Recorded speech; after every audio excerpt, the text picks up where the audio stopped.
Low repetition, high weight, heavy weight, right? So think about if nothing changes, nothing changes. So once you challenge yourself, once you push yourself a little harder, once you lift a little bit heavier, your body will adapt it, so you're getting stronger.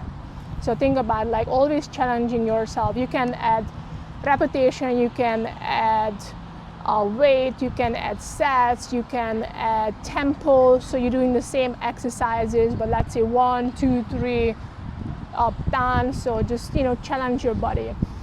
When it comes down to muscle endurance, you're changing. So it's gonna be low weight, but high repetition. So you're working on your slow twitch muscles. So think about super high repetition, 12, 16, even 20, and then you go like 2, 3 sets, keep moving, get the heart rate up, right? So you're working on the endurance of the muscle. So when you do paddling, right, repetitive movement, you're doing over and over and over. So think about that's what you want to do for muscle endurance. When you're training for 1-man and 6-man, so let's say you do strength training, and then before about like 4 to 6 weeks from your prime event, you want to switch to, you don't want to keep lifting super heavy, so you need your body to recover. So 4 to 6 weeks before your main event, you switch for muscle endurance. So let's say if you're doing Molokai solo, it's usually mid-May, so in April, beginning of April, you switch your training to like more endurance versus heavy weights. If you're doing regatta season, States is your main event, then what is August, like July, toward end of June, July, you start doing more endurance training versus heavy weights, okay? And then also like before you start your like season, think about what is your main race. Like what do you want to achieve this year? Like set a goal for yourself. You want to do one-man race, you want to do regatta, what's like something to focus on, something to aim for, right? So that's why you know, it keeps you motivated even when you don't feel like going to the gym or you don't feel like going paddling, or, you know, we all have those days. Like paddling is basically a full body movement, right? It's not just arms, a lot of core, a lot of legs. So basically you have to strengthen your whole body. Dumbbell rows, lat pull downs.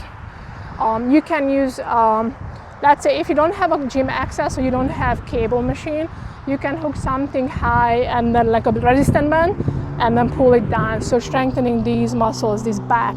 So that's your widest, strongest muscle here in the back. Yeah, you can do reverse flies. And so if you have a band at home, anchor your feet down and then do band rows. So you can again do dumbbell chest press, dumbbell chest flies. You can do with the band, so you hook it around the like anything sable, and then you can do just regular chest press with a band or like chest flies, strengthening these muscles, pressing it down, right? Put the power in here. You want to be like powerful, you want to develop speed, strength, directional changes. So there are like certain exercises you can add. Let's say box jumps, snatches, more powerful movement, cleans, slams, anything what you usually don't do, but just like more powerful, like quick, powerful burst. Strengthen these muscles. These are the obliques, the side bending muscles, right? So when you're paddling, you need to rotate, you need to use these muscles. Coral is going to demonstrate. So think about keeping your whole body together as one integrated unit. So you don't want to sag your hip or drop the chest. From here, you want to do the other side? Yeah, I'm going to have you, so lean out. So here the goal is here to start pulling with your lat. So pull with the lat, pull yourself up, and then close 180 degrees. So reach out, you could do a couple of more, yeah. Work the back right here, pull. So you're working the arm strength. So the lower leg's going to be straight. Top leg is about 90 degree here. And then think about this is this part gonna stabilize your lower back. So if your knees start moving, sorry, can I touch you? Yeah. So if your knee starts moving, it's coming from lower back. But if this one stays still, you're stabilizing the lower back, and then you're gonna start working from your T-spine. So what you're gonna do is you're gonna have both of your arms out straight, And the top arm gonna rotate out, all the way out, and you're gonna feel a nice and healthy stretch here. So you're gonna do 10 reps, open up, and a lot. So this is a good exercise. So anchor your feet down 90 degree, both knees, and then try to think about keep your butt cheeks down, and then rotate at 90 degree each side. And don't let your heels and don't let your booty come up from the mat. Yeah. So this is when you do like floor exercises, think about you want to make sure your spine is flat. So I should not able to put my hand underneath Coral's lower back. So push the belly button down on the spine. So this should be all snug like this. Okay, if this one comes up here, right? So you put a little extra arch here, and then you're not stable, not working your core that hard, or you're compensating. So think about this one, push it down.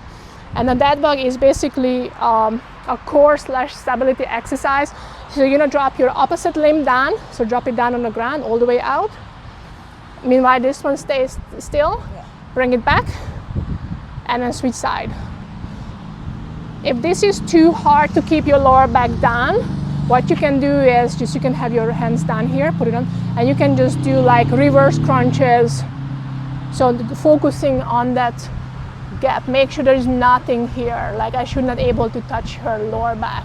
I think, yeah, so from here, when you come up from the hinge position, from here add power to lift the weight up with your hip, right? So and just if it's hard to balance, just place your toe.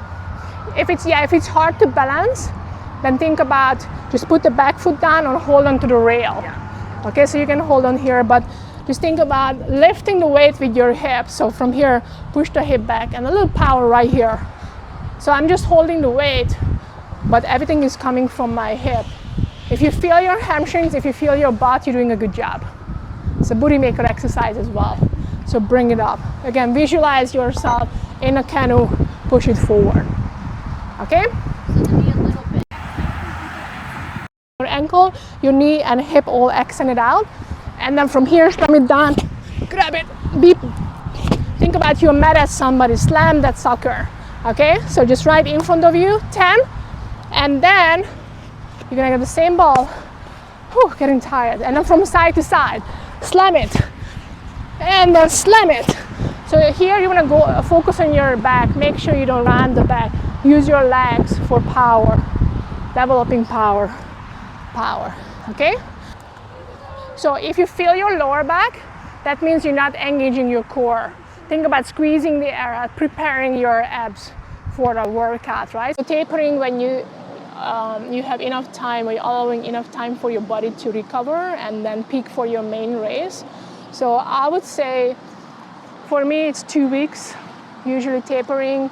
With aging, I feel like sometimes even more. So like, let's say when we do Molokai solo, I need about like, I would say, good 2 weeks and a couple of more days just to, recover. It's not like you're not doing anything at all, but your workouts are like very like easy technique, maybe a couple of sprints one day, 1 week, another way, but you don't do, that last 2 weeks not gonna do anything to you. It's more like you wanna be fresh, you wanna be recovered, you wanna be like hungry. When you get to the race, like you wanna go racing, like let's do it now.